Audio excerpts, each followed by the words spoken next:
সবাইকে স্বাগত জানাচ্ছি আরআইএল অ্যাঙ্গেল চ্যানেল স্কয়ার বা নিবেদিত দেশ সাম্প্রতিকে সোনিয়া হক আপনাদের সাথে আছি। দর্শক, আজকে আলোচনার বিষয় রেখেছি 12ই মার্চ সংসদের প্রথম অধিবেশন, এবং এই বিষয়টি নিয়ে কথা বলতে আজকে আমার সাথে স্টুডিওতে যুক্ত হয়েছেন অধ্যাপক ডক্টর সিদ্দিকুর রহমান খান, ডিন, ঢাকা বিশ্ববিদ্যালয়। যুক্ত আছেন মেজর অবসরপ্রাপ্ত আহমেদ ফেরদৌস, নিরাপত্তা ও রাজনীতি বিশ্লেষক। দুজনকেই স্বাগত জানাচ্ছি। এবং যেমনটা বলছিলাম যে 12ই মার্চ সংসদের প্রথম অধিবেশন আহ্বান করেছেন রাষ্ট্রপতি মোহাম্মদ শাহাবুদ্দিন। ওই দিন বেলা 11টায় সংসদের বৈঠক শুরু হবে এবং সংবিধানের 72 অনুচ্ছেদের এক দফায় প্রদত্ত ক্ষমতা বলে রাষ্ট্রপতি এই অধিবেশন আহ্বান করেছেন। যদিও আমরা এখন পর্যন্ত খবর পাইনি যে নানান প্রেক্ষাপটে, মানে ঠিক বর্তমান প্রেক্ষাপটে সংসদের প্রথম অধিবেশনে কে সভাপতিত্ব করবেন এখনো তা চূড়ান্ত হয়নি। আমি অধ্যাপক ডক্টর সিদ্দিকুর রহমান খান আপনাকে দিয়ে আলোচনাটা শুরু করতে চাই। সেটি হলো যে অধিবেশন তো শুরু হবে এবং এই অধিবেশনের কাছে যেহেতু দীর্ঘদিন পরে বিএনপি এখন ক্ষমতায় আছে এবং তাদের অনেকদিন পরে এটা প্রথম অধিবেশন হতে যাচ্ছে, তো সেক্ষেত্রে একটা প্রত্যাশারও ব্যাপার আছে। যেহেতু নির্বাচন থেকে বিএনপির প্রতি মানুষের প্রত্যাশাও অনেক জন্মেছে। প্রত্যাশাটা কি একটু যদি জানতে চাই, এই সংসদের কাছ থেকে সাধারণ জনগণের প্রত্যাশাটা কি হতে যাচ্ছে? ধন্যবাদ আপনাকে এবং আমার সাথে যিনি আছেন তাকেও আমি শুভেচ্ছা জানাচ্ছি। দর্শক যারা এই রাতে এই অনুষ্ঠান দেখছেন তাদেরকেও। আসলে আপনি যেমনটা বলেছিলেন যে আমাদের দেশে একটা বহুল কাঙ্ক্ষিত নির্বাচন হয়েছে 12ই ফেব্রুয়ারি। আমাদের গত অন্তর্বর্তীকালীন সরকার পূর্ববর্তী সময়ে আমাদের 1.5 দশকে বাংলাদেশের নির্বাচনী ব্যবস্থা তো এক ধরনের ভেঙে পড়েছিল।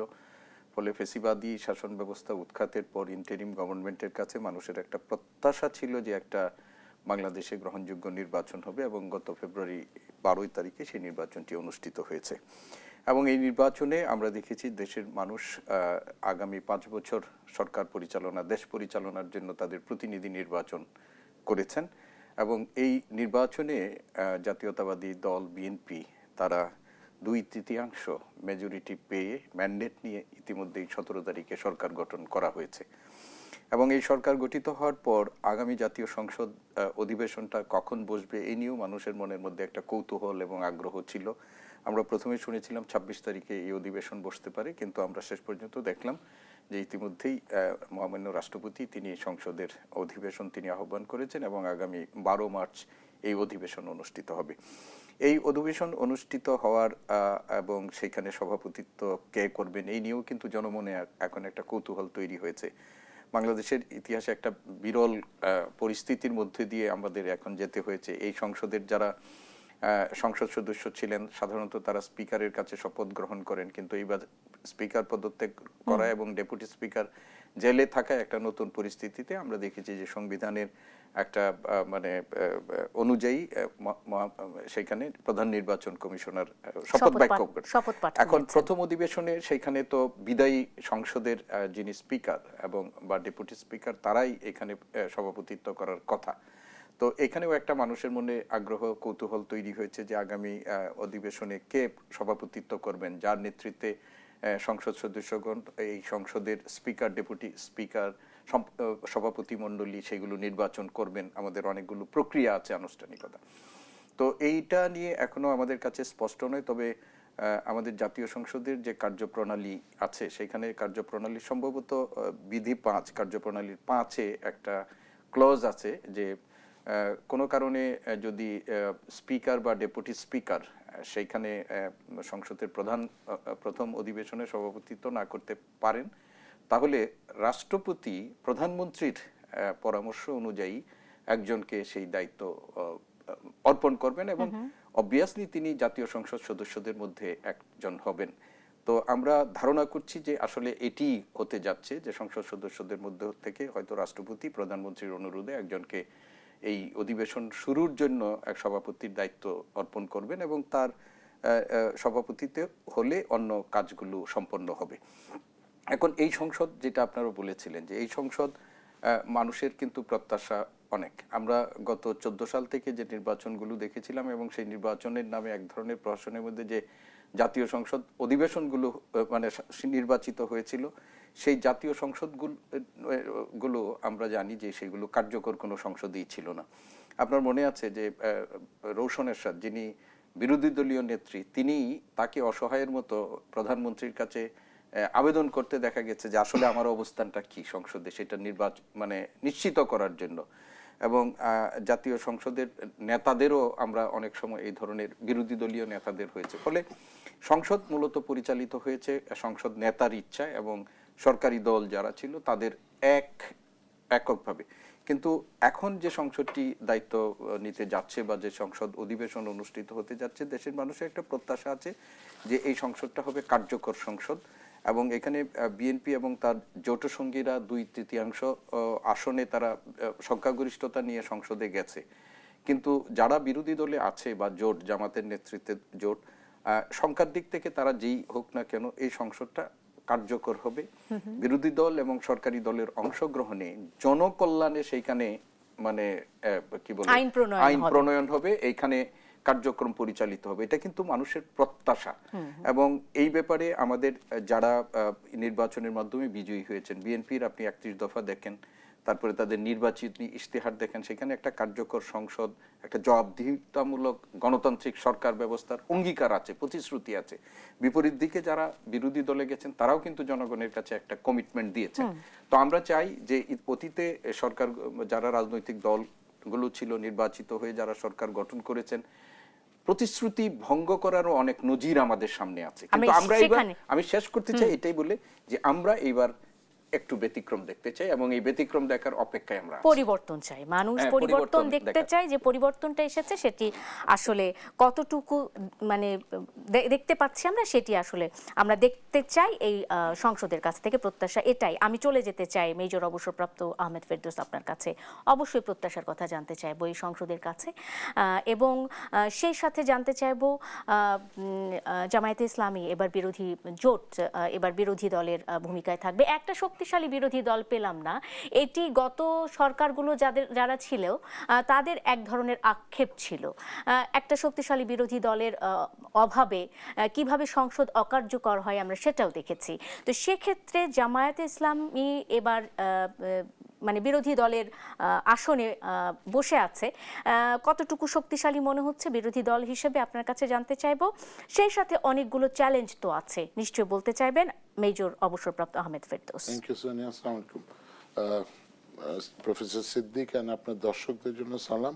দেখেন, দুইটা কোয়েশ্চেন। একটা কোয়েশ্চেন হলো জামাত একটা শক্তিশালী বিরোধী দল হিসেবে কি রোল প্লে করবে বা কি তাকে প্লে করতে দেয়া হবে সংসদে, ওইটা দেখার জন্য আমাদের দেশের লোকজন কিন্তু মুখিয়ে আছে এক। আর সেকেন্ড কোয়েশ্চেন হলো যে আপনি বলেছেন যে দুর্নীতি বা বিভিন্ন চ্যালেঞ্জ যেটা বিএনপি ফেস করবে, কোনটা দিয়ে শুরু করবো সোনিয়া? অবশ্যই শক্তিশালী, কতটুকু শক্তিশালী বিরোধী দল পেয়েছে এবার, মানে সরকার দলের চেয়ে বিরোধী দলটা এবার আলোচনায় বেশি। যদিও বলা হয়, দেখেন এই ইলেকশনটা was very significant and important because এই 18 থেকে 35 বছর বয়সের ছেলেপেলেরা ভোট কি জিনিস ভুলে গিয়েছিল। বিকজ ভোটের কালচারটা ইট ওয়াজ র্যাপচার্ড, ক্যাপচার্ড অ্যান্ড ডিস্ট্রয়েড। এটা একটা সভ্য দেশে এরকম ভোটাভুটির ইয়া হতে পারে না। আমি বারবার বলেছি আপনাকে, আপনার টিভিতে বলেছে যে আমি 24-এ ইলেকশনে ভোট দিতে গিয়েছি আমার মৃত বাবা মাকে দেখতে, যদি দেখা পাই। কিন্তু ওনাদের ভোট হয়েছে, কিন্তু আমি দেখতে পারি না, সালাম করতে পারিনি। সো এটা ধরেন আমাদের সেন্টিমেন্টের একটা জিনিস। আর যারা নাকি কেন ভোট দিতে যাবে, আমি আপনাকে ভোট দিব, আমার যাকে ইচ্ছা তাকে ভোট দিব, আমার প্রতিনিধি সংসদে গিয়ে আইন পাস করবে, তো ওই হকটা, ওই অধিকারটা তো নষ্ট হয়ে গিয়েছিল। সো এইবার আপনি দেখেন ইলেকশনে 60+% টার্ন আউট হয়েছে। আমরা যদি মানে একদম ফ্র্যাঙ্কলি বলি, একটা প্রধান দল পার্টিসিপেট করে নেয়। বলা হয় যে প্রধান দলের লাস্ট স্ট্যাটিস্টিক্স অনুযায়ী পার্সেন্টেজ ছিল 30+, বিএনপিরও ছিল 30+। তো ধরেন 60+30 ইজ 90। 90+10% অনেকে আসতে পারে না ইলেকশন, যেমন আনসারের যারা ছিল কথার কথা, বা আইন শৃঙ্খলা বাহিনীর ছিল, ওরা পোস্টাল ব্যালটে যারা দিয়েছে, বা অনেকে ভোট দিতে পারে না। So considering 60% turn out in the election, 71-এর পরবর্তী ইলেকশনগুলির তুলনায় this is a very good election. মানে মানুষের স্বতঃস্ফূর্ত, আমরা ভোটের আগে গিয়েছি, আমি তো আপনি জানেন এলাকা বিভিন্ন জায়গায় যাই, মানুষ বলেছে যাব ভোট দিতে। কেন যাবেন? যাব, এতদিন তো ভোট দিতে পারিনি। আচ্ছা, ভয় পান? না, ভয় পায় না। কেন ভয় পান না? আইন শৃঙ্খলা, সেনাবাহিনী আছে। ফ্র্যাঙ্ক কনফেশন, যথেষ্ট সেনাবাহিনী আছে, আছে তো। আর আমাদের সশস্ত্র বাহিনী, আমি যেহেতু ওই বাহিনীতে ছিলাম একটা গর্বিত সৈনিক, আমাদের প্রচন্ড প্রিপারেশন ছিল। এই বাহিনীকে নিয়ে মেলাইন করা হয়েছে, এই বাহিনীকে নিয়ে ইট খুলে নেওয়া হয়েছে বা পাবলিক করা হয়েছে, যেটা রাষ্ট্রের সভারেনিটি যারা নাকি প্রোটেক্ট করে। আমার কাছে তো দেশের সভারেনিটি তো আমানত, এই আমানতকারীকে তো আপনি খোঁচাতে পারেন না। কারণ আমি যদি, আমাকে দিয়ে পুলিশিং করাতে পারেন না, যেটা করানো হয়েছে এটা ঠিক হয়নি। এই কারণে বলবো, সিদ্দিক ভাই আমার ভাই, সে বিএনপি করতে পারে, আপনি জামাত করতে পারেন, আমাকে দিয়ে সিদ্দিক ভাইকে পিটানোর ট্রেনিং তো আমি আমার সৈনিককে দেইনি। And I am not meant for doing policing, সশস্ত্র বাহিনী। এবং পুলিশ রিফর্ম না হওয়ার কারণে এই যে গ্যাপটা ছিল, 5 থেকে 8ই আগস্ট 3 দিন বাংলাদেশে কোনো সরকার ছিল? 3 দিন সরকার কে চালাইছে? বাংলাদেশের জনগণ চালিয়েছে, 3 দিন পাহারা দিয়েছে। 8 তারিখের পরেও তো সরকার ছিল না। মানে সরকার ছিল না মানে ইউনূস স্যারের সরকার এসছে, থানাগুলিতে কেউ নাই, বাচ্চা বাচ্চা ছেলেপেলেরা, এলাকার লোকজনরা গিয়ে পাহারা দিয়েছে রাস্তায়। সমস্যা হলো এটা তো পাবলিক। তো এই এরকম পরিক্রমায় তারপরে অনেক কিছু হয়েছে, অনেক রিফর্মের কথা বলা হয়েছে, বাট এট দি এন্ড মানুষ চেয়েছিল তাদের প্রতিনিধি ভোট দিয়ে আনবে, এবং তাদের প্রতিনিধিকে ভোট দিয়ে, এটা ইন্টারন্যাশনালেও, আমি 3টা ইলেকশন করিয়েছি সোনিয়া আমার চাকরি জীবনের। লাস্ট ইলেকশন 2001-এ দেলোয়ার হোসেন সাইদির কনস্টিটিউশন, খুব টাফ ইলেকশন ছিল, সুধাংশু শেখর ওখানে বাবু ছিলেন। তো ওই আঙ্গিকে আমি একটা, তো এখন আপনাদের মতো civilian, সোকল civilian, I was A civilian, মাঝখানে কাস্টোডিয়ান অফ সভারেনিটি, আবার এখন ব্যাক টু সিভিলিয়ান। আমি বলতে পারি ইট ওয়াজ এ গুড ইলেকশন। সরকারকে, ডক্টর ইউনূস গভর্নমেন্টকে এই জন্য একটা ক্রেডিট, ওনারা হকদার। ওনারা অনেক ব্যর্থ ছিলেন, ওটা হতেই পারে, সবার হতে পারে। এবং এই বিএনপি গভর্নমেন্টকে যে 2/3 মেজরিটি দিয়ে মানুষ ভোট দিয়ে তো এনেছে, এই 2/3 majority, absolute majority can be absolute ফেরেস্তা, it can be absolute disaster. And আপনি যে প্রথম প্রশ্ন করলেন, সংসদে যদি দেখেন, জামাতকে যারা ভোট দিয়েছে, বা এখন প্রধানমন্ত্রী তারেক ভাই, উনি তো বিএনপির প্রধানমন্ত্রী না, উনি বাংলাদেশের প্রধানমন্ত্রী, ঠিক আছে? এবং ওনার বাবার যে আদর্শ, ওই আদর্শ নিয়ে তো জামাতের এখানে আজমি স্যারও বলেছে যে জাল জিয়াকে দেখে অনেকে ইয়া করেছে।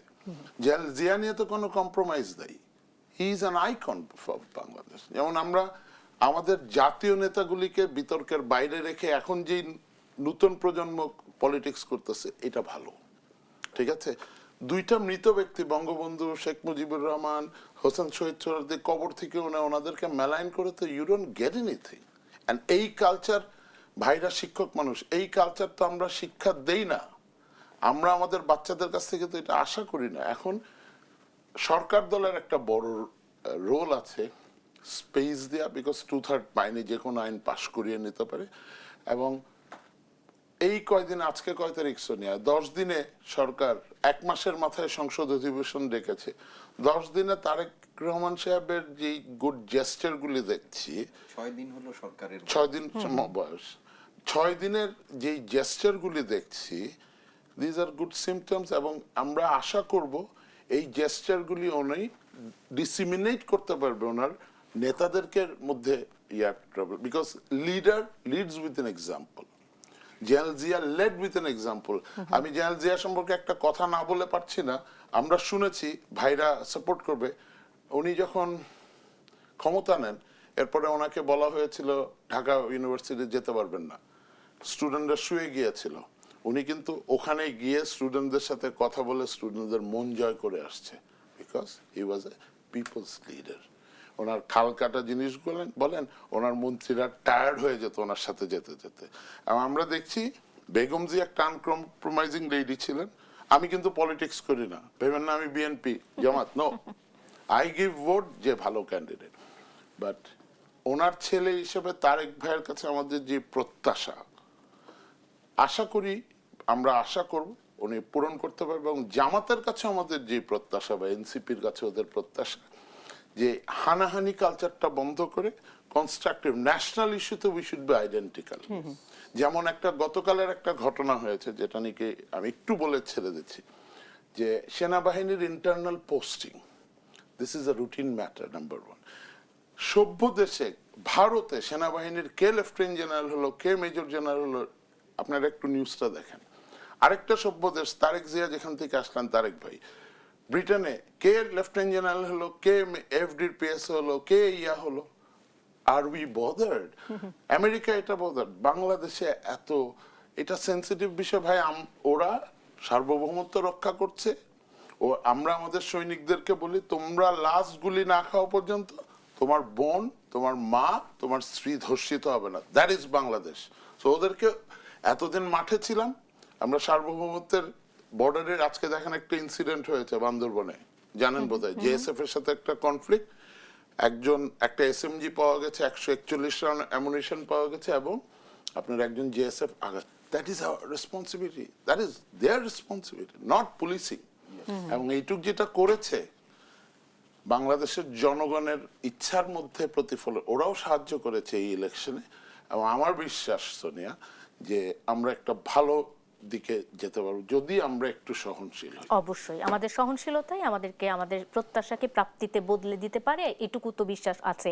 একটা বিরতি নেই, আড়াইল অ্যাঙ্গেল চ্যানেল স্কয়ার বার নিবেদিত দেশ সাম্প্রতিকে ফিরছে, এক্ষুনি সঙ্গে থাকুন।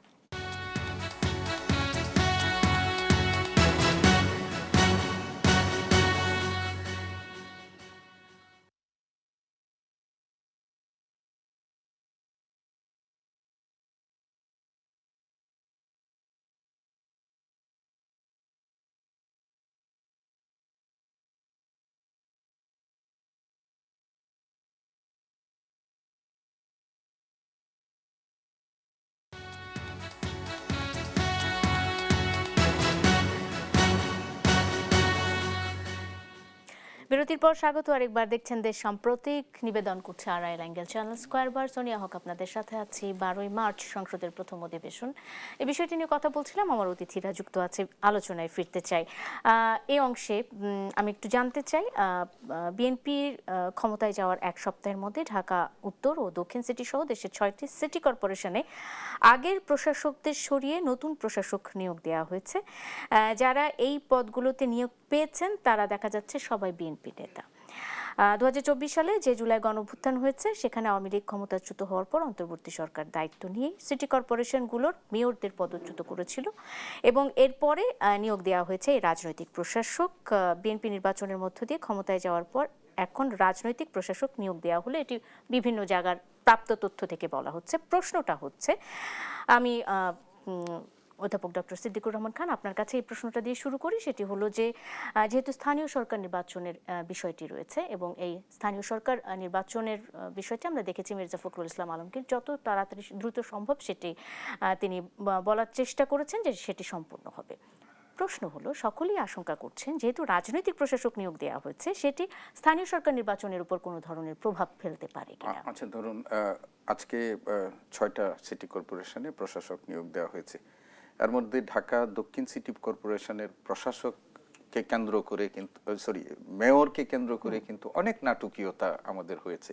ইশাক হোসেন সাহেব যখন বিজয়ী হয়ে যখন সেখানে গিয়েছিলেন, তখন যিনি স্থানীয় সরকার উপদেষ্টা ছিলেন, আসিফ মাহমুদ সজীব ভুঁইয়া, তিনি এটাকে কিভাবে কি করেছিলেন এগুলো আমরা সব জানি। এগুলো আমাদের কাছে অপ্রত্যাশিত, অনাকাঙ্ক্ষিত ছিল। চট্টগ্রামে দায়িত্বপ্রাপ্ত হয়েছেন আইনের মাধ্যমে ডাক্তার শাহাদাত হোসেন ওইখানে আছেন। এখন এই যে মাঝখানে আমরা দেখেছি যে আগের যারা নির্বাচিত ছিলেন তাদের পরিবর্তে আমলাদেরকে প্রশাসক হিসাবে সরকারি কর্মকর্তাদেরকে নিয়োগ দেওয়া হয়েছিল, এবং সেইখানেও কিন্তু তারা যে বিতর্কের ঊর্ধ্বে থাকতে পেরেছেন তা না, ফলে সম্প্রতিও কিন্তু এটা নিয়ে প্রতিক্রিয়া হয়েছে। এই ধরনের প্রতিষ্ঠানগুলোতে আসলে রাজনীতিবিদদেরই হওয়া উচিত, এবং সেইখানে আমি ব্যক্তিগতভাবে মনে করি যে নির্বাচনের মধ্য দিয়ে প্রতিনিধি নির্বাচিত হওয়া উচিত। মির্জা ফখরুল ইসলাম আলমগীর সাহেব বলেছেন যে স্থানীয় সরকার নির্বাচনগুলো তাড়াতাড়ি তারা করবেন, এবং সিটি কর্পোরেশনগুলো তো আমরা অবশ্যই চাই তাড়াতাড়ি। আজকে যাদেরকে নিয়োগ দেওয়া হলো তাদের এই নিয়োগটা মানেই না যে খুব বেশি প্রলম্বিত হবে, এটা একটা ইন্টারিম ব্যবস্থাপনা হিসাবে আমরা এটাকে দেখতে চাই। এখন আপনি যেটা বলছেন যে রাজনৈতিক নেতৃত্বকে নির্বাচনে এই মানে এই দায়িত্বটি অর্পণ করার মধ্য দিয়ে পরবর্তী নির্বাচনটি মানে নির্বাচনগুলো কোনোভাবে প্রভাবিত হবে কিনা। দেখেন এখন তো একটা রাজনৈতিক সরকার আছে, রাজনৈতিক সরকারের অধীনে এই নির্বাচনগুলো অনুষ্ঠিত হবে। যদি প্রশাসক হিসাবে মানে সরকারি কর্মকর্তাদেরও এখানে বসানো থাকতো এবং রাজনৈতিক সরকারের যদি সদিচ্ছা যদি না থাকতো যে আমি এখানে ইলেকশনটা ইম্পার্শিয়াল করব, ফেয়ার ফ্রি করব, যদি তাদের সদিচ্ছার মধ্যে না থাকে তাহলে কিন্তু প্রশাসক বসিয়েও আপনি কিছু করতে পারবেন না, মানে রাজনৈতিক দলের জন্য। এটা নির্ভর করবে আপনার সরকারের উপর। ইলেকশন কমিশন কাজ করবে, তারা সরকারের উপরও অনেক, যেহেতু এখন একটা নির্বাচিত সরকার বা রাজনৈতিক সরকার এখানে দায়িত্ব পালন করছেন।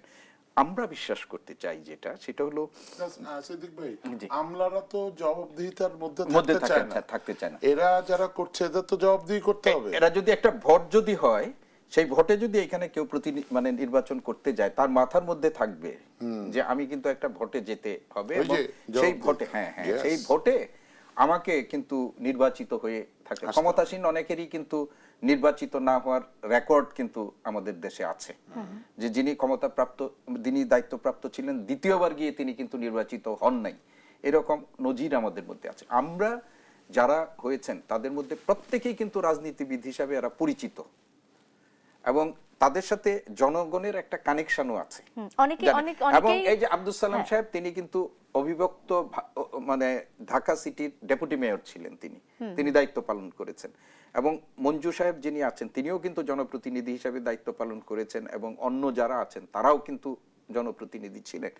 আমরা আস্থা রাখতে চাই, তাদের উপর আস্থা রাখতে চাই এবং একই সাথে সরকারের কাছে আমরা আহ্বান জানাতে চাই যে আমাদের এই একটা অবস্থার মধ্যে যেতে কিন্তু আমরা খুব স্বাভাবিক প্রক্রিয়ার মধ্য দিয়ে যাই নাই। অনেকের ত্যাগ, অনেকের আত্মত্যাগ, অনেকের জীবন উৎসর্গ, ধরেন জুলাই অভ্যুত্থানে 1400 মানুষের জীবন গেছে, কিন্তু গত 1.5 দশক, এর আগে 1.5 দশকের যে স্বাভাবিক প্রক্রিয়ায় হাজার হাজার মানুষের ইত্যাদি হয়েছে, তো এইটা তারা মনে রাখবেন অবশ্যই। আমি মেজর অবসরপ্রাপ্ত আহমেদ ফেরদৌস, আমরা আস্থা রাখতে চাই। আপনার আস্থা কতটুকু আছে আপনি যদি একটু বলতেন আপনার মতামত এই বিষয়ে। অবশ্যই। দেখেন সিদ্দিক ভাই যে কথাটা বলেছে, আই গো এন্ডোর্স হিম এই কারণে যে আমি ধরেন আজকে ঢাকা সিটি নর্থের প্রশাসক, আমি বিএনপি করি না, কিন্তু আমি মনে করেন আমি বিএনপি করে আমাকে বসানো হলে উইথ এন ইন্টেনশন আমি যদি মেয়র হতে চাই, এই 2 মাস 3 মাস তো আমাকে কাজ করতে হবে। পলিটিক্যাল পার্টিগুলি কেন জনগণের কাছে যায়?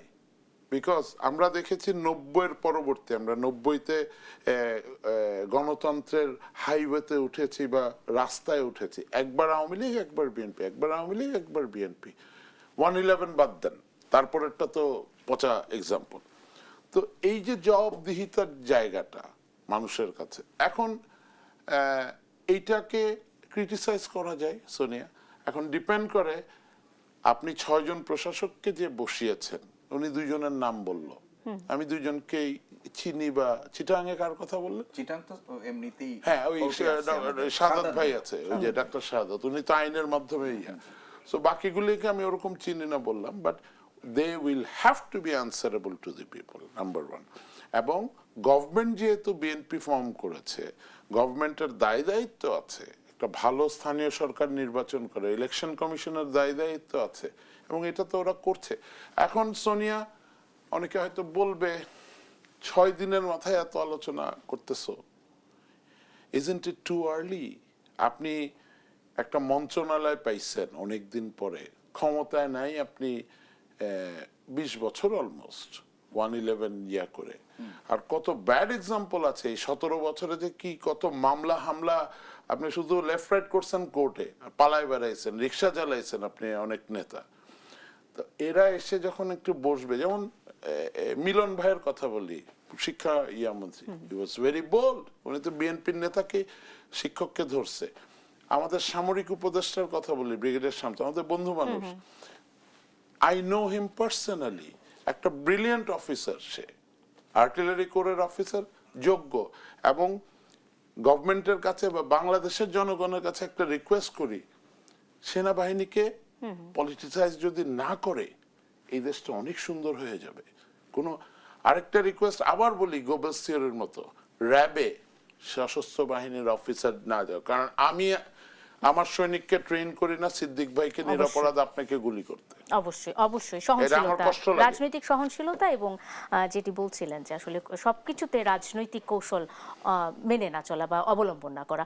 আমি একটা বিরতি নেই, আহমেদ ফেরদৌস, একটা বিরতি নেই, বিরতির পর নিশ্চয়ই এসে আরো বিস্তারিত জানবো আপনাদের কাছে। দর্শক, একটা বিরতি নিয়ে ফিরছে দেশ সাম্প্রতিকে, সঙ্গে থাকুন, ফিরছি এক্ষুনি।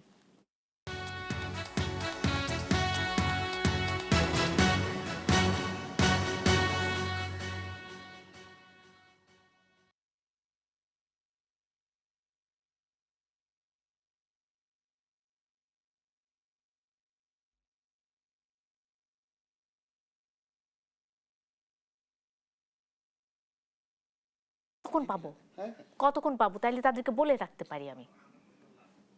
বেশি নাই, 6 মিনিট আছে আপনার। 5 মিনিট পাবো, 2.5 মিনিট, 2.5 মিনিট। হ্যাঁ।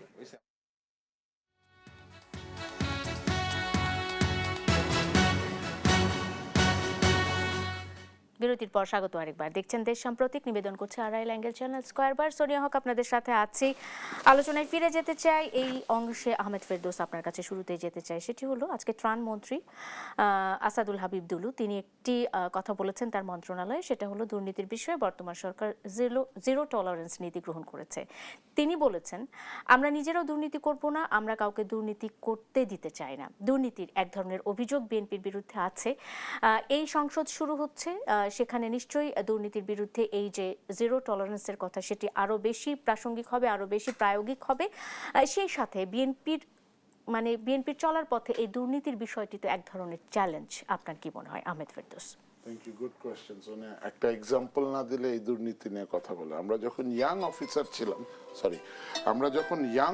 ছিলাম তখন আমাদের কমান্ডিং অফিসার বলতো, তোমরা সুযোগের অভাবে আর্মি অফিসাররা সৎ। স্যার কিরকম?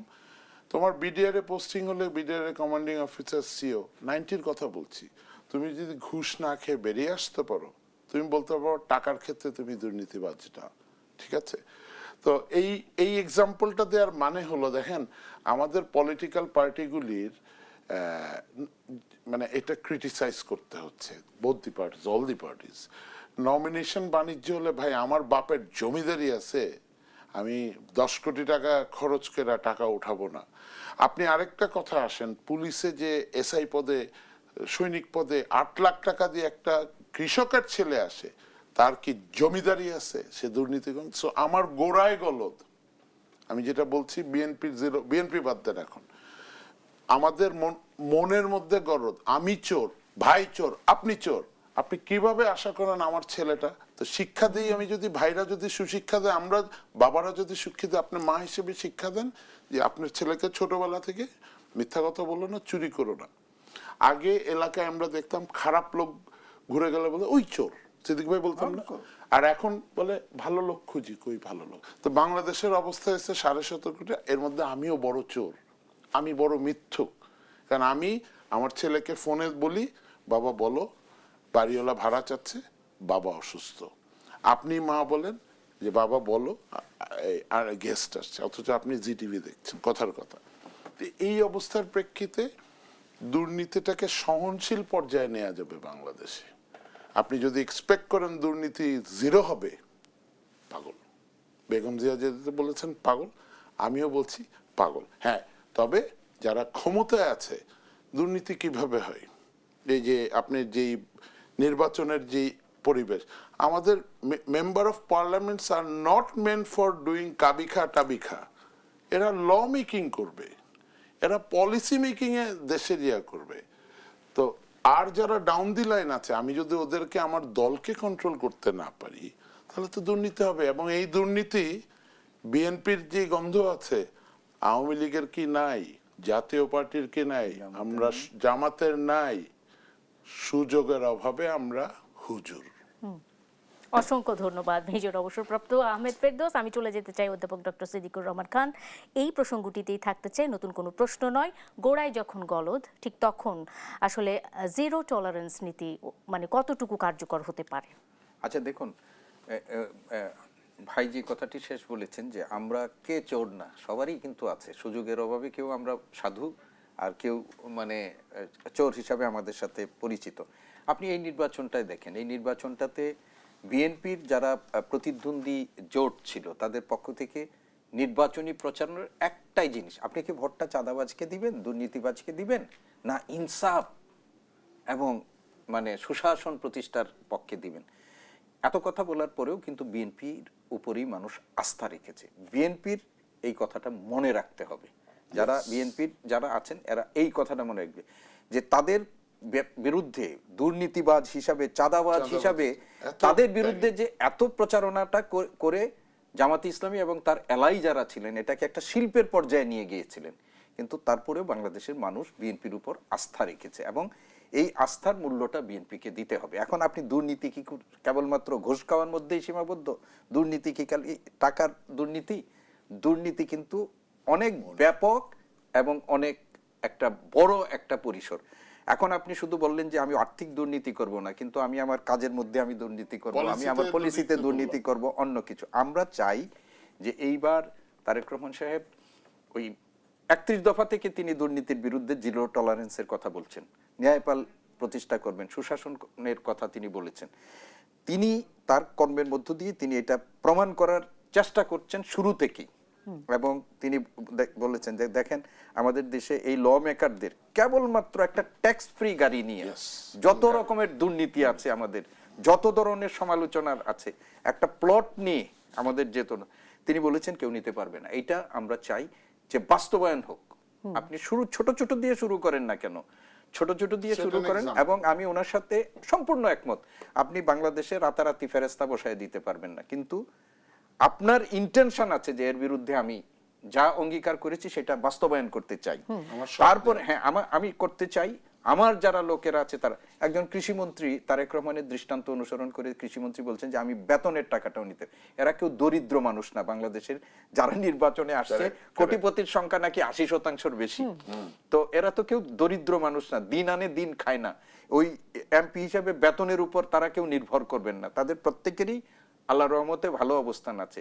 তারা যদি অন্তত পক্ষে মনে করেন যে আমার উপর দায়িত্বটা যেটা আসছে, একটা এতগুলো মানুষ একটা পরিবর্তনের জন্য যে রক্তটা দিল, জীবনটা দিল, সেইটার প্রতি আমার যে একটা নৈতিক দায়, আমার একটা সাংবিধানিক যে দায় দায়িত্ব আছে, এইটা যদি তারা করতে চেষ্টা করেন তাহলে আমরা একটা পরিবর্তন ইনশাআল্লাহ পেতে পারি।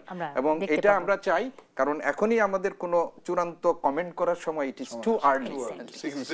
অবশ্যই অসংখ্য ধন্যবাদ। আমরা প্রত্যাশাটা রাখতে চাই অধ্যাপক ডক্টর সিদ্দিকুর রহমান খান এবং মেজর অবসরপ্রাপ্ত আহমেদ ফেরদৌস, দুজনকে ধন্যবাদ জানিয়ে আজকের মতো শেষ করতে চাই। দর্শক, দেশ সাম্প্রতিক যা নিবেদন করছে আড়াইল অ্যাঙ্গেল চ্যানেল স্কয়ার বার, সাথে থাকার জন্য আপনাদেরও ধন্যবাদ। শুভরাত্রি।